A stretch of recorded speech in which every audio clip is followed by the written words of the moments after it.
A couple of fourth stars have been added to the 2025 recruiting class. Is NC State football seeing a recruiting bump?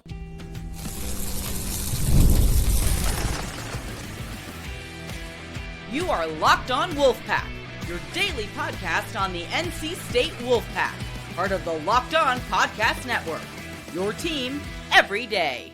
What's up, Wolfpack Nation? It's time to get locked in with Locked On. Thanks for making Locked On Wolfpack your first listen each and every day. We are free and available wherever you get your podcast and on YouTube, part of the Locked On Podcast Network, your team every day. Our Friday show is brought to you by Gametime. Download the Gametime app, create an account, and use code LOCKEDONCollege for $20 off your first purchase. Terms, as always, apply.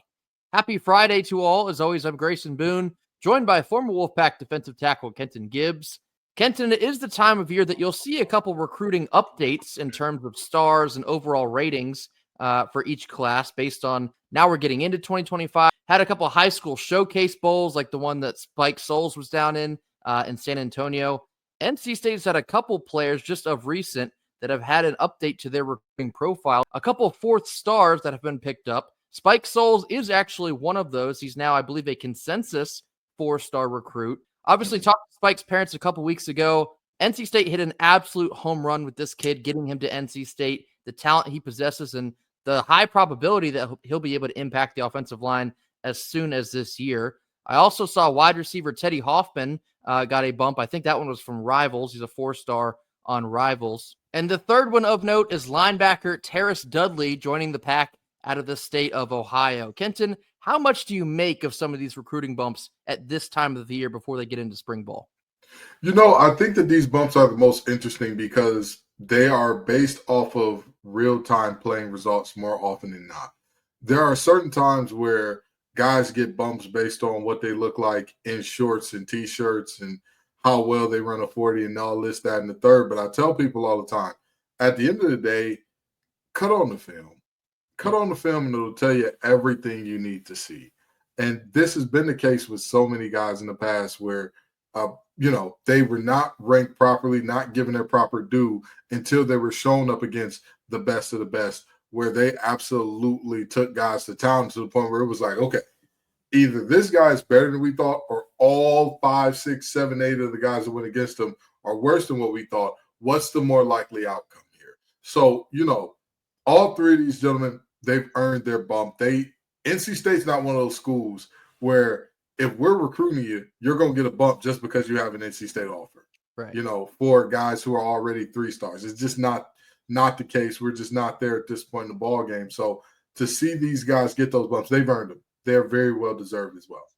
And sticking on the on-3 ratings here, some of these bumps have moved NC State up to the 35th class nationally. And me personally, I think NC State should sit in that range just about every year. The class prior, 2024, they clocked in at 28th. A lot of talent in that class that we're hoping to get on the field a lot more so this season. So for the 2025 class to get a small little bump here, 35th in the country, Kenton, who are some of the players that you might expect to see as early as 2025? I know that people aren't going to like this answer, but we have had back-to-back, I wouldn't say one-year rentals, but guys who that was their first time playing the center position at a high level. I wouldn't be surprised if Spike Souls pushes for that starting spot right away.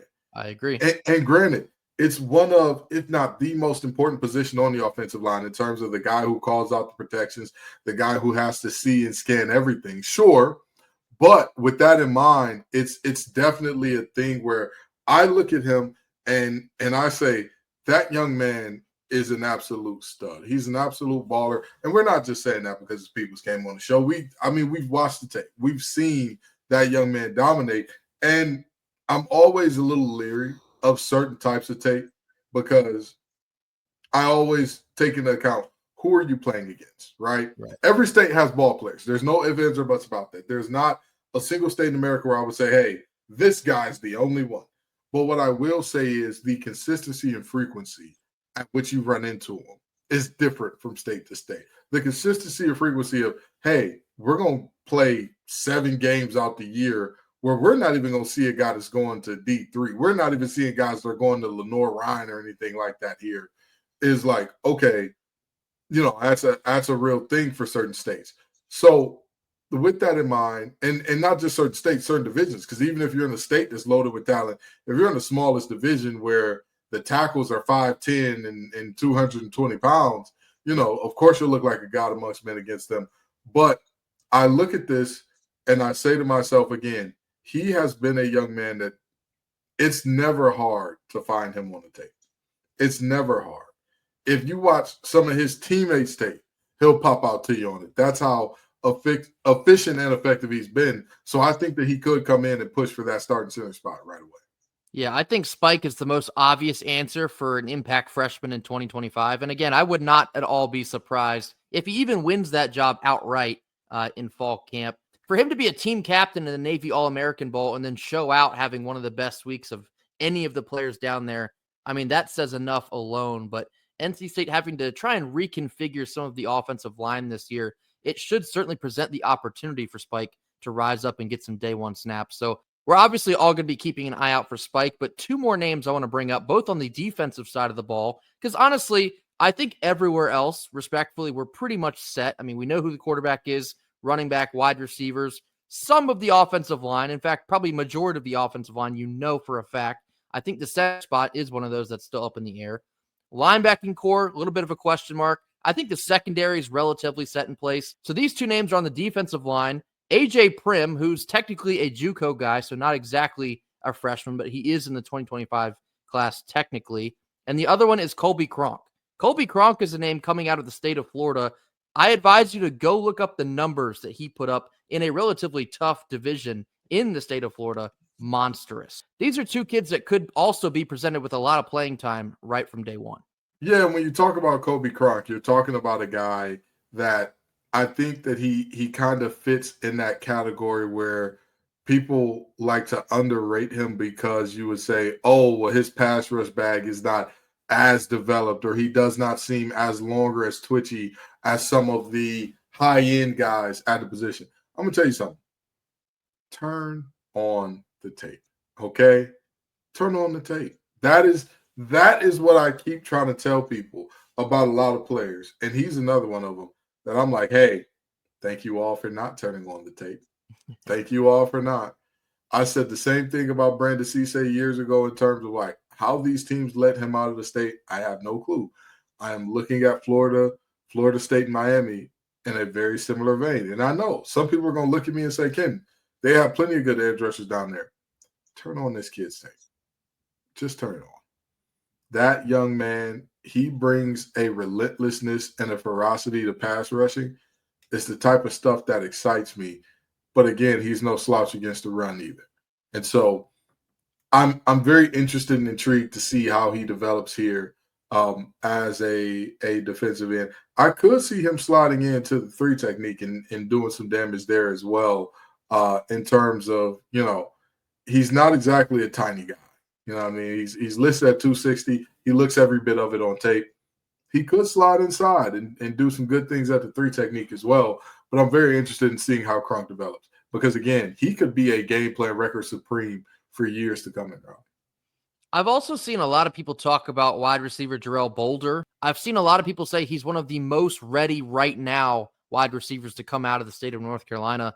But again, I think it just speaks to that depth that we have this Noah Rogers, Wesley Grimes, Keenan Jackson, Terrell Anderson. To bring in another young kid as just a freshman that could contribute. I loved how the wide receiver room looked last year. I think I might love it even more here in 2025. Coming up next, I want to talk about grading the 12-year tenure so far of Coach Dave Doeren. This comes after a quick word from our sponsors.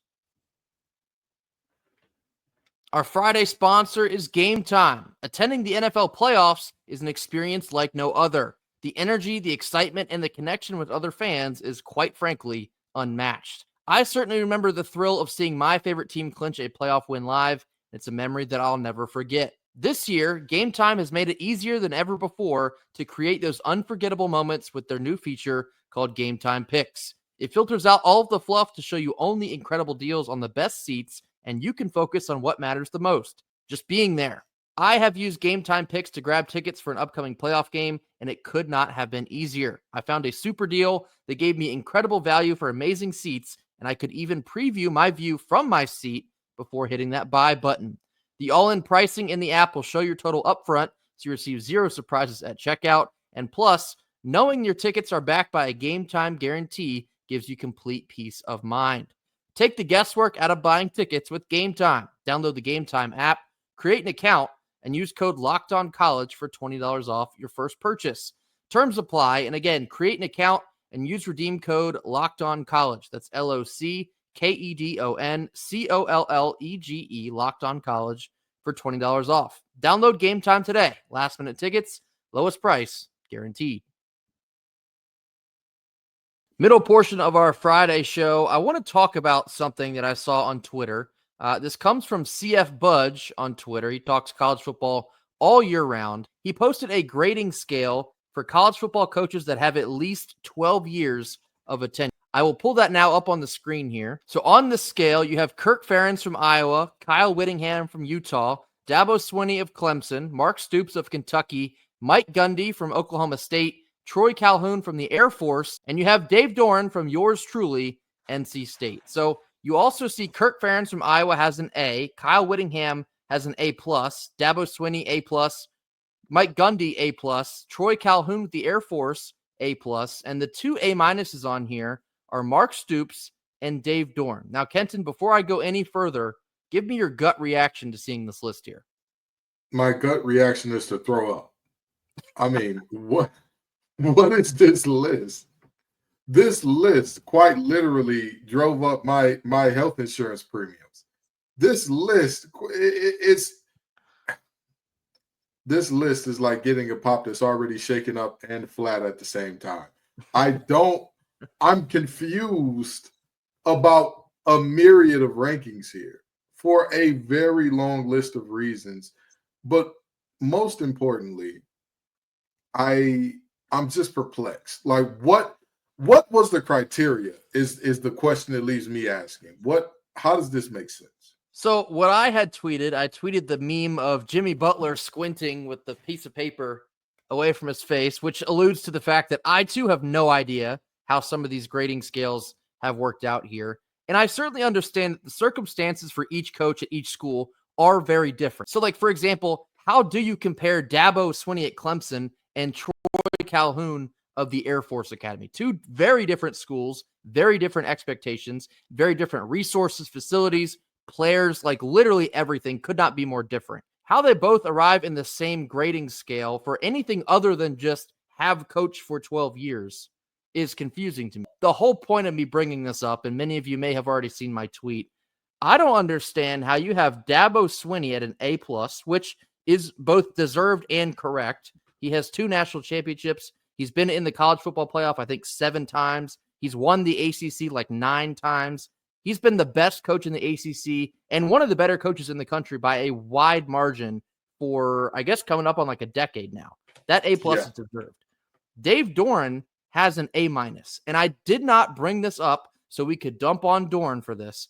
All I'm saying is there is no way, and I mean no way, Coach Doeren has the same letter, at least, as Dabo Swinney. Those two could not be further apart in terms of program success. And also, I want to say this too. Coach Doeren has done a good job at NC State. He has achieved more with less. His program has been built on player development, and he's done an excellent job at it. What's the stat? NC State has like the 3rd most wins in the ACC in the last 10 years. That's something to be proud of. He's built a program that expects to win at least 8 to 9 games every year.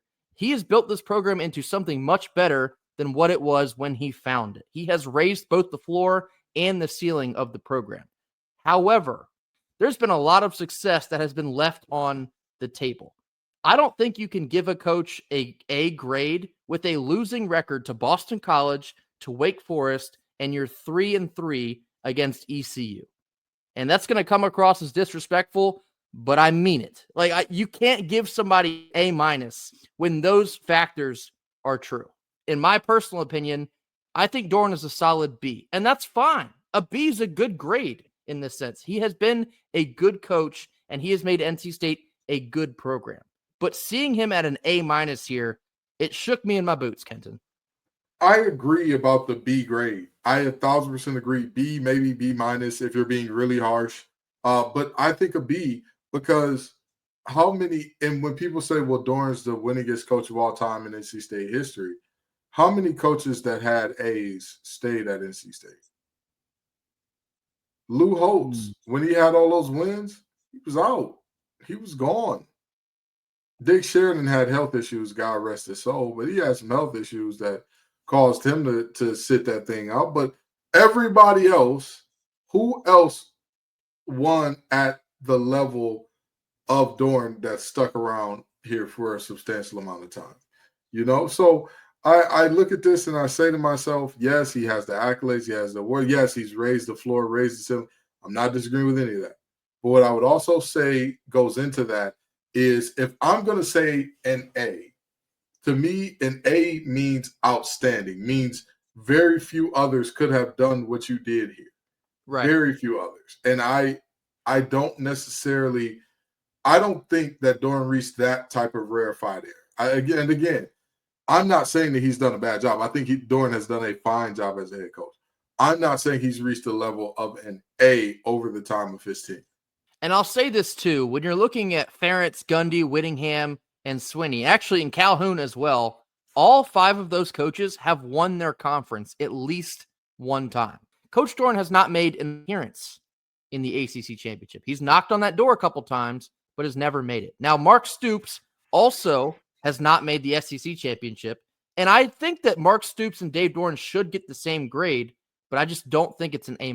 I think they both belong in that B category because, again, the other coaches on this list, they have achieved greatness at their schools. They have won titles at their school. Only Dabo Swinney has made it into the college football playoff, but Utah's been knocking on the door. Iowa's been knocking on the door. Oklahoma State has been knocking on the door. All of those teams, go ahead. And I'm not exactly sure that made the playoff is a fair criteria because if you go back to the Dez Bryant and Mike Wheaton days of Oklahoma State, they would have made the playoff. Absolutely. If such a thing existed back then. But back then, it was 2 teams. The computers decided at the end of the season, they were going to go at it. And it was one season where Oklahoma State, I believe, got shafted. It was the LSU and Alabama rematch year where I'm like, oh, I don't think it's necessarily fair that we're getting a rematch there instead of seeing Oklahoma State get a shot. But, I look at that and I say to myself, again, Doeren's done a fine job, but an A job, I'm not sure. I think that's the best way you can frame it. He's done a fine job. He's done a good job. He's made this program into a good program. And I don't think anything should be swayed by the 2024 season. Because, again, This is a 12-year tenure. This is not, I'm emotional because we went 6-6. That's not how this works. He's done a good job at NC State. 2020 to 2023 is one of the better 4-year runs in the entire history of the program. You have witnessed some of the best times as an NC State football fan. We're obviously still dealing with getting over the hump, but until you get over that hump, I don't think you can be awarded an A. I think a B is a correct grade. I think you can even make an argument for a B+ if you want. He's done a great job molding players, building them up, to getting them into the NFL. All of that is very true and has been achieved. But you lost me at A- here. Now that we got that off our chest, coming up next is Fan Friday, addressing our top comments of the week. So now time for Fan Friday, addressing our top comments of the week. Here we go. First one comes from DLT Jr. 1959. Says, we knew who we were last year when we struggled with Western Carolina. We will know when we play ECU this year, too. Kenton, what do you think about this? Do you think we'll have very similar conclusions when we play ECU that we did last year with Western Carolina? Basically, how much will we know after week 1? DLT might tell you a joke, but he'll never tell you a lie. That man is extremely spot on here. I tried to deny it last year. And there were also reasons to deny it last year, right? Like you're working in a new quarterback. You're working in a quarterback that's never played with the coordinator he's going with. So there were reasons to say, oh, yeah, offensively, we could have some struggles. We could have some lapses in timing.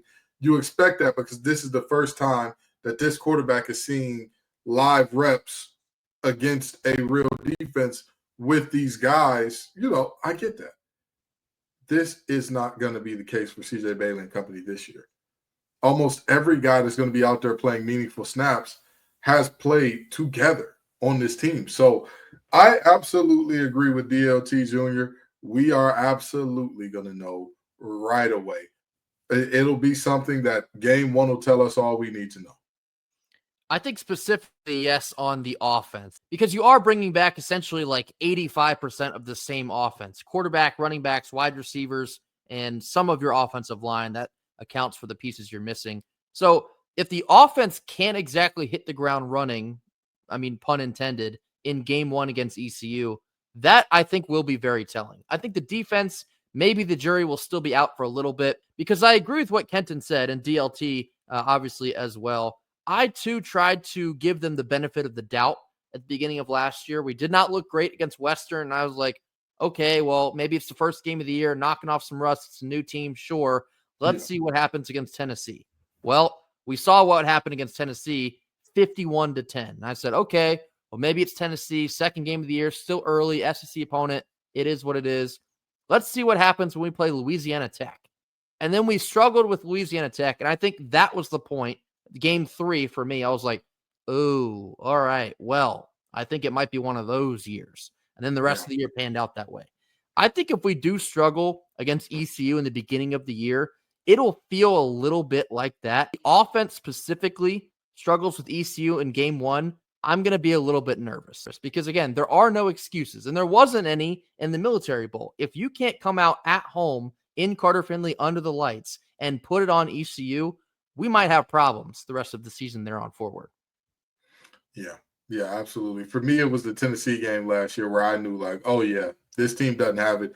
Because while everybody talked about how great Tennessee was, and I also applauded Tennessee for whooping the wheels off us, there were also things that were very procedural that had nothing to do with Tennessee. That's like, you can't get that wrong. You can't mess up snaps. You can't be unable to throw a check down or a little dump off that's 5 yards away from you without it becoming a pick six. You can't do those things against anybody. And that's not about, again, it wasn't about Tennessee was the better team by a mile, but that beat down being as bad as it was not about Tennessee. It was about NC State. And again, I think we'll learn this year very early as well what this NC State team wants to be.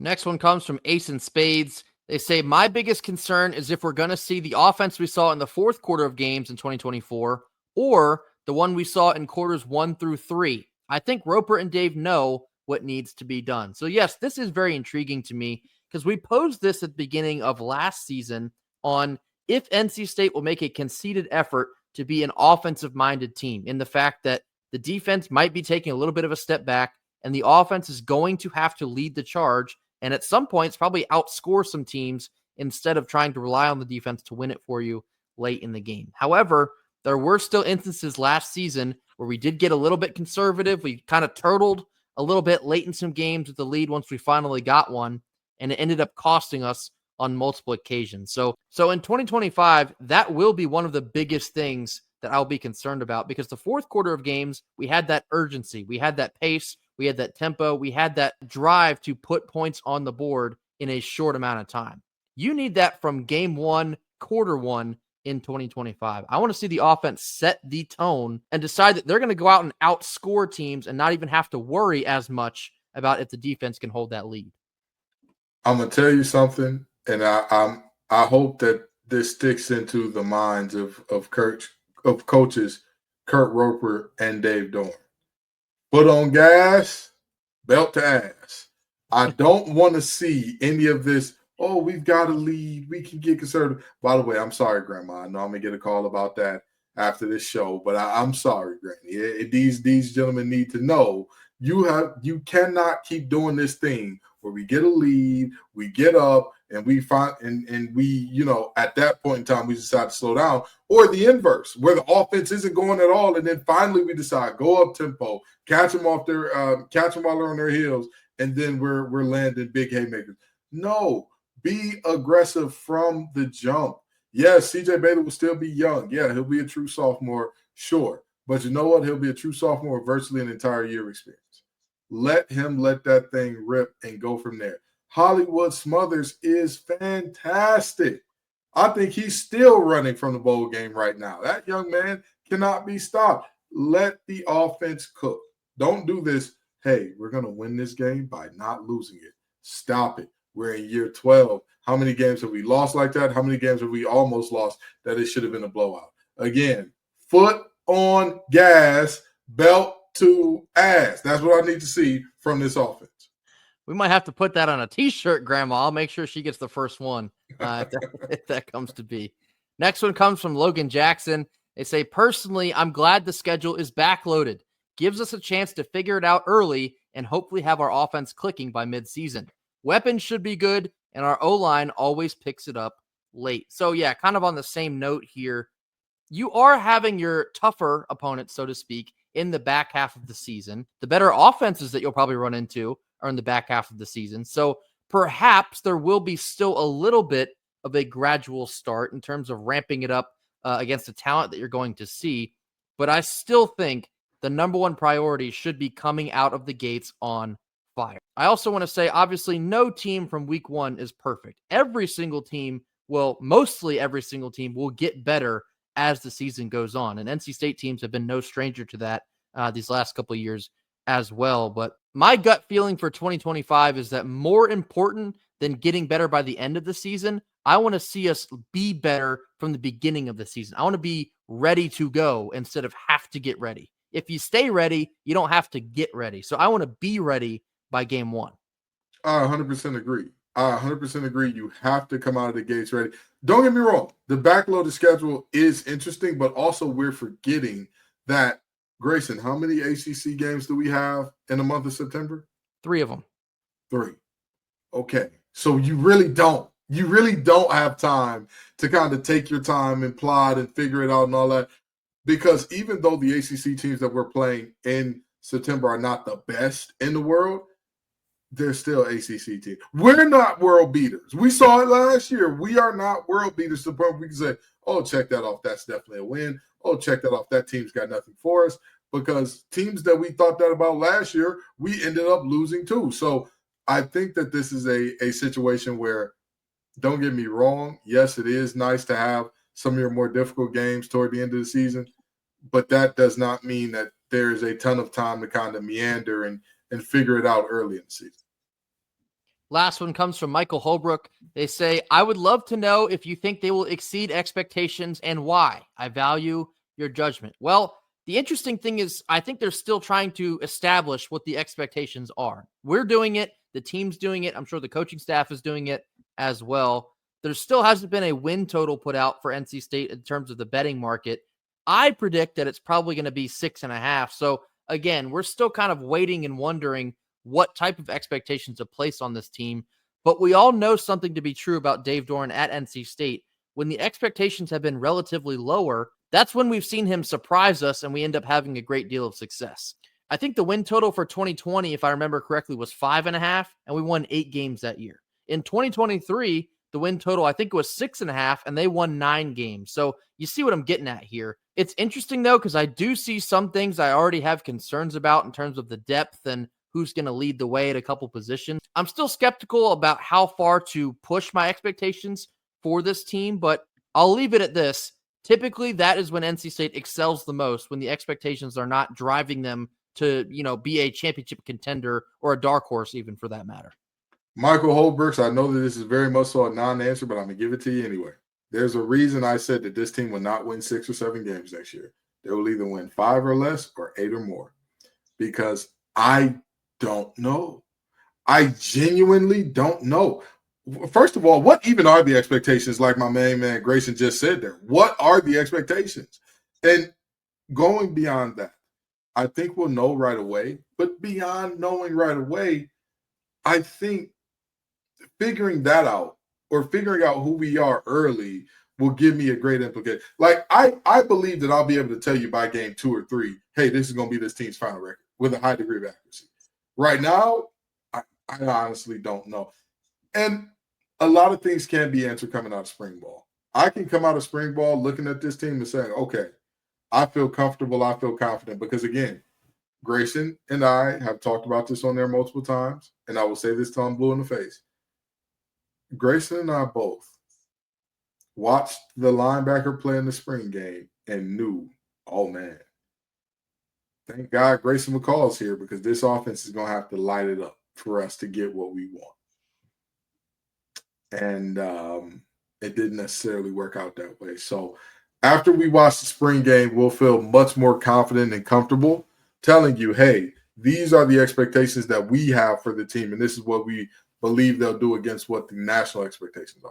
That'll do it for us here on Friday and for the week. As always, thank you all so much for joining us. Be sure to hit that like button, drop your comments in the comment box. Tell us what you think about these small bumps in the NC State recruiting class for 2025. Tell us how you would grade Coach Dave Doeren's tenure over the course of 12 years. Would you give him an A? Would you give him a B? Anything else, anywhere in between, let us know your thoughts on that. And anything else you have on your mind, drop that in the comment box as well. NC State basketball plays on Saturday at home against Clemson. Women's basketball plays on Monday at home to play for K game against Duke. And I do know, because I've been paying attention, shout out Mike Jones, who NC State wrestling has a massive matchup against the Dirty Foot Club on Friday evening. It's a ranked matchup.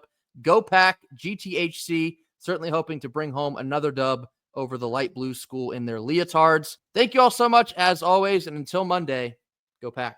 Go Pack.